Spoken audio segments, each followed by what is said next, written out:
Bu noodatiy Mayevskiy sushilkalarni ustiga qo'yiladi. Ya'ni oq Mayevskiylar juda ham xunuk bo'lib turadi. O'shaning uchun buni dekorativniy Mayevskiy qilib ishlatamiz. Wasserman brendidan toza latundan bo'ladi. Chiroyli sushilkalarga kork berib turadi. Ya'ni ham ko'rinmaydi, ham skrytniy montaj, keyin bu ploskiy bo'lib bitta plashatkada chiroyli bo'lib turadi. Buni ham slimnoy mexanizmi mana shu ключ orqali bemalol ochiladi, bemalol yopiladi. Buni bemalol ustaga qo'rqmasdan ishlatsangiz bo'ladi. Anchadan beri sotiladi. Bu latun poplavok, ya'ni suv to'ldirgich mexanizmi istalgan unitazlarni tegidan bo'lgan boylanmaga tushadi. Bu dunyo standarti hozir shunaqa, tegidan boylanma ishlatiladi. Hop, bog'lanmasi 1/2 latunlik ABS korpusga ega va bu Neroni tovar assortimentida anchadan beri mavjud. Buni bemalol olib ishlatsangiz bo'ladi. Xudo xolisa hammasi sinovdan o'tkazilgan. Hammomizdan qaltis hid kelayotgan bo'lsa, sizda воздухоотводчик noto'g'ri qo'yilgan, ya'ni ventilyatsiyon tizim, ortiqcha gazlarni yutaveradigan tizim qilinmagan. Unaqa holatda montajingiz to'g'ri-yu, lekin baribir hid kelayotgan bo'lsa, mana bu kabi sifonlar air system, ya'ni havo bilan o'zini o'zi haydaydigan va oqova tizimidagi hidlarni o'zi bartaraf etadigan tizimli sifonlar. Bu sifonning ichidagi mana manba klapani, bu sifonning ichidagi mana shu teshigi sizni kanalizatsiyangizdan kelayotgan ortiqcha hid va ortiqcha bosim suvni qaytadan o'ziga yutaveradi va tashqi xonaningizdagi kislorod orqali o'ziga o'zi yana воздушный yama yaratib, butun tizimga bosim yaratib beruvchi xususiyatga ega avtomatik mexanический sifon desak bo'ladi. Buni yana bitta fishkalaridan bittasi yarim оборотda ochiladi, yarim оборотda yopiladi. Mana rezinkalarni siz yo'qotib qo'ymaysiz. Bu patentlangan maxsus rezinka sistemasi korpusga integratsiya qilingan, ya'ni avtomatik ravishda quyilib chiqadi. Bunaqa texnologiya faqatgina Virqueen brendiga tegishli bo'ladi. Boshqa odam buni kopiya qila olmaydi. Va buni mana boshqacha turlari ham bor. Sizning rakviningizdan ortiqcha hid kelyaptimi yoki suv ortiqcha qaytib kelyaptimi? Mana shu sifonlarni qo'yar ekansiz, shunaqa yechimni topasiz. Yana boshqa sifonlari ham bor.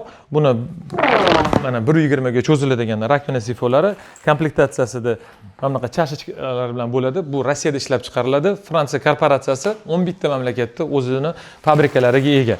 Yana mana bunaqa mahsulotlari ham bor.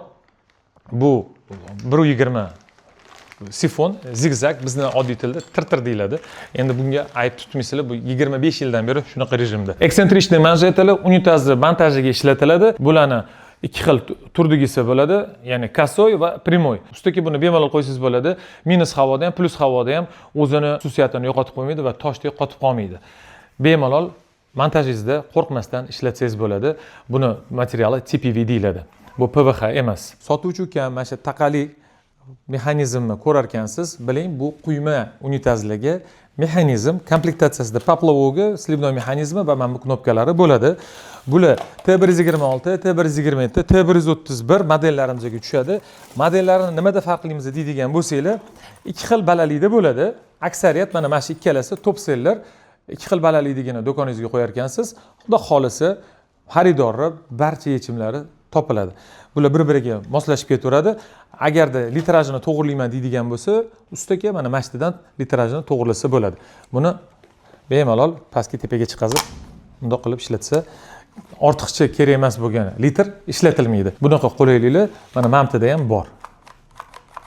Kanalizatsiya montajida воздухоотводчик agarda qo'yilmagan bo'lsa, ortiqcha gazli havolarni tortib ketiladigan qo'yilmagan bo'lsa, 1000 tilladan sifon qo'ying, sizga u hidni qaytarmaydi. Uni befoyda deyiladi. O'shaning uchun ventilyatsiyon tizimini bosh montaj paytida to'g'ri qilib ketish kerak. Agarda sizda u narsa bo'lmasa, kanalizatsiyon montaj to'g'ri, suv ketishi zo'r, no hid baribir ham bor. Unaqa masalada mana bu sifonlar yordam beradi sizga rakvinaga. Ya'ni mana Mamtada ataylabdan bunaqa proyom qildirilgan. Bu proyom ortiqcha kanalizatsiyadan kelayotgan hidni o'ziga yana obratga qaytarib yuboradi. Bu uncha sifonda yo'q. Keyin bu sifonning yana plus tarafi bu Virqueenning sifoni, butilkasini tozalayotganingizda ko'pincha mana shu rezbalari yeyilib ketadi. Bu bo'lsa mana pol avtomat qilingan. Shunda yarim klikda ochiladi, yarim klikda yopiladi. Keyin mana bu gaykalarini montaj demontajga quyma qilingan. Umuman gaykalari yechilmaydi, yo'qotib qo'ymaysiz. Xullas kalom bunaqa sifonlar bizda Virqueen nomi bilan modeli tak 067. Savdo rastalardan qidirasizlar. Bu sifon arzon emas, oldindan aytib o'taman. Mana shunaqa yechimlarga juda ham zo'r. O'zi avtomat ravishda hidlarni orqaga qaytaradi va turbadan qaytib kelayotgan ortiqcha suv bosimini o'ziga yana poglashать qilib yutib yuboradi. Ishlatishni bilmasangiz, sindirib qo'ymang. Undan ko'rasi bir og'iz so'ragan ma'qul. Gibridniy model Scranom mana bu o'tida bu zaglushkasi bilan turadi. Kran vazifasi mana shu to'rtburchak klapani bajaradi. Mana bu yerdan ochasiz, bu yerdan yopasiz. Bu sleeve bokovoyga mo'ljallangan. Agarda sizda devorga taqalib turgan bo'lsa, bemalol buni 360 ga burasiz. Bu kran vazifasini bajaradi. Tepasidagi воздухотводчигini mana avtomatikasi bu yondan bajaradi. Bu yoq esa bu ruchnoy. Ya'ni bu gibridniy deb bekorga aytilmaydi. Xoling avtomatik, xoling ruchnoy. Har bitta e'tiroz men uchun shaxsan juda ham e'tiborga sazovor. Воздухотводчигini, havo chiqargichini yechiladigan qilib berdik shudi. Buni ham imkoniyati bor. Buni plastik ekan deb ishonch bildirmayotgan akalarga naylon materialini ChatGPT dan so'rab olsangiz bo'ladi. Nimaligini yoki Google da ham bu narsalar bor. Menga standartnisi ham bo'ladi deydiganlarga mana standartni buni ham воздухотводчик moduli yechiladi. Bu latondan, bu ham ishlaydigan klapan, slivnoy ruchkasi mana bu yerda mexanikiy. Faqat buni rostakasam minusi bu faqatgina primoy sliv.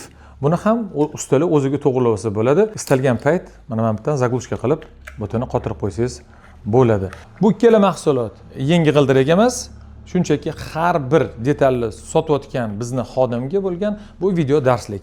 Agarda video manfaatli bo'lgan bo'lsa, qizilchani qizartirib qo'yinglar.